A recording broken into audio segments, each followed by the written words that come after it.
स्वागत है आपका अपने YouTube चैनल फार्मेसी ज्ञान पर। आज मैं आपको बताऊंगा कि टाइफाइड हो जाने के बाद डॉक्टर मरीज को कौन सी अंग्रेजी दवाइयां प्रिस्क्राइब करते हैं। साथ ही साथ आयुर्वेदिक दवाइयों के बारे में भी बताऊंगा जिनके सेवन से टाइफाइड ठीक हो जाता है। इसके साथ साथ मैं आपको बताऊंगा कि टाइफाइड के समय आपको किस प्रकार के भोजन लेने हैं और अंत में आपको मालूम चलेगा कि अंग्रेजी दवाइयां और आयुर्वेद की दवाइयों में कौन से ज्यादा असरदार है टाइफाइड के इलाज में। तो स्वागत है आपका अपने YouTube चैनल फार्मेसी ज्ञान पर। टाइफाइड सोल्मोलिना बैक्टीरिया से होने वाली एक बीमारी है। अगर इस बैक्टीरिया को ठीक करना है तो डॉक्टर मरीज को एंटीबायोटिक प्रिस्क्राइब करते हैं। Antibiotic diploma in pharmacy second year में आपका चैप्टर है जिसमें फार्माकोलॉजी सब्जेक्ट में इसे पढ़ना है। साथ ही साथ फार्मास्यूटिकल केमिस्ट्री में भी एंटीबायोटिक के बारे में आपको पढ़ना है, जिसके बारे में आप इस वीडियो के डिस्क्रिप्शन में जाएंगे तो वहां फार्मास्यूटिकल केमिस्ट्री 2 और फार्माकोलॉजी का जो लिंक है वहां क्लिक करेंगे तो आपको एंटीबायोटिक के बारे में पूरी जानकारी प्राप्त हो जाएगी। आइए अब बात करते हैं टाइफाइड के बारे में। तो टाइफाइड में जो है एंटीबायोटिक दी जाती है और टाइफाइड के जो बैक्टीरिया है वो ग्राम नेगेटिव बैक्टीरिया होते हैं, इसीलिए इसमें दी जाने वाली दवाइयां इस प्रकार हैं। पहली एंटीबायोटिक है सिप्रोफ्लॉक्सासिन, जिसे शॉर्टकट में सिप्रो कहा जाता है। गर्भवती महिला को छोड़कर ये सभी वयस्कों को दी जाती है। इससे जुड़ा हुआ एक और एंटीबायोटिक है जिसका नाम है एफ्लॉक्सासिन। ये दोनों दवाइयां टैबलेट, इंजेक्शन और आई ड्रॉप तीनों रूपों में मार्केट में अवेलेबल हैं। ये 250 मिलीग्राम और 500 मिलीग्राम फिल कोटेड टैबलेट के रूप में दी जाती हैं।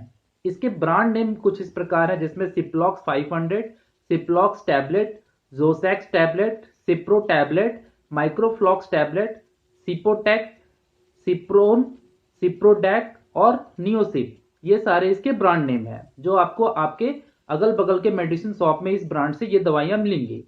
अब आइए बात करते हैं कि इस जो एंटीबायोटिक मैंने भी बताया इसका यूज क्या है। तो इसका पहला यूज है हड्डियों के जोड़ में इंफेक्शन को ठीक करने में। दूसरा, पेट दर्द, दस्त, उल्टी, आंत में इंफेक्शन को ठीक करने में। तीसरा, कान में इंफेक्शन, दर्द या सूजन में भी इन दवाइयों का उपयोग किया जाता है। चौथा, प्रोस्टेट ग्रंथि में सूजन हो जाने के कारण वहां पर बैक्टीरियल इंफेक्शन हो जाती है, जिसको ठीक करने के लिए इस एंटीबायोटिक का इस्तेमाल किया जाता है। पांचवा, मूत्र मार्ग में इंफेक्शन हो जाने पर डॉक्टर द्वारा ये दवाइयां प्रिस्क्राइब की जाती हैं। छठा, स्वास्थ्य यानी श्वसन नली में इंफेक्शन हो जाने पर, बैक्टीरियल इंफेक्शन हो जाने पर ये दवाइयां उपयोग में आती हैं। आइए अब बात करते हैं डोजेस के बारे में। वयस्क को दिन में 2 बार खाने के बाद 5 से 7 दिन तक यह एंटासिड के साथ नहीं लेना है, यह ध्यान रखना है। यानी कि किसी वयस्क मरीज को डॉक्टर के द्वारा यह 5 से 7 दिन प्रिस्क्राइब की जाती है, दिन में 2 बार खाने के बाद। उसके बाद इसके कुछ साइड इफेक्ट है, जिसमें नौसिया, वोमिटिंग, मस्कुलर वीकनेस इसके साइड इफेक्ट हैं। और यदि किसी व्यक्ति को मिर्गी की प्रॉब्लम है तो यह दवा नहीं देनी चाहिए। अब जानते हैं कि टाइफाइड में आपको क्या खाना है और क्या नहीं खाना है। तो इसमें सबसे पहले जितना ज्यादा हो सके आपको तरल पदार्थ का सेवन करना है। दूसरा, नींबू पानी, फलों का जूस, नारियल पानी ये आपको लेना है, क्योंकि इनमें मिनरल्स होते हैं और ये शरीर की इम्यूनिटी को बढ़ाते हैं। साथ ही नारियल पानी आपको मतलब डिहाइड्रेशन होने से भी रोकेगा, क्योंकि इसमें काफी ज्यादा शौचालय आपको जाना पड़ता है, तो जिसके चलते शरीर में पानी की कमी हो जाती है। उसके बाद इसमें कच्चे फलों का सेवन करना चाहिए। मतलब जब पहले आप 2-3 दिन तक जो है जितने हो सके फलों के जूस ले, उसके बाद कच्चे फलों का सेवन करें, जिनमें तरबूजा, केला, सेब, अनार, चीकू होने चाहिए। उसके बाद अधिक से अधिक प्रोटीन ले, जैसे कि दूध और अंडा ले और थोड़ा थोड़ा करके ले। अगर आप दूध नहीं पचा पा रहे हैं तो दूध ना लें। दही और लस्सी का सेवन इसमें फायदेमंद होता है। मसालेदार भोजन, मांस, मीट, बर्गर, पिज्जा, चाय या कॉफी का सेवन नहीं करें, क्योंकि चाय या कॉफी आपकी भूख को मारती है और इसलिए आपको भूख नहीं लगेगी तो आपको शरीर को जरूरत पोषक तत्व नहीं मिल पाएंगे। और दिन में 6 से 7 गिलास पानी जरूर पिएं। पैकेट वाले जूस का इस्तेमाल ना करें।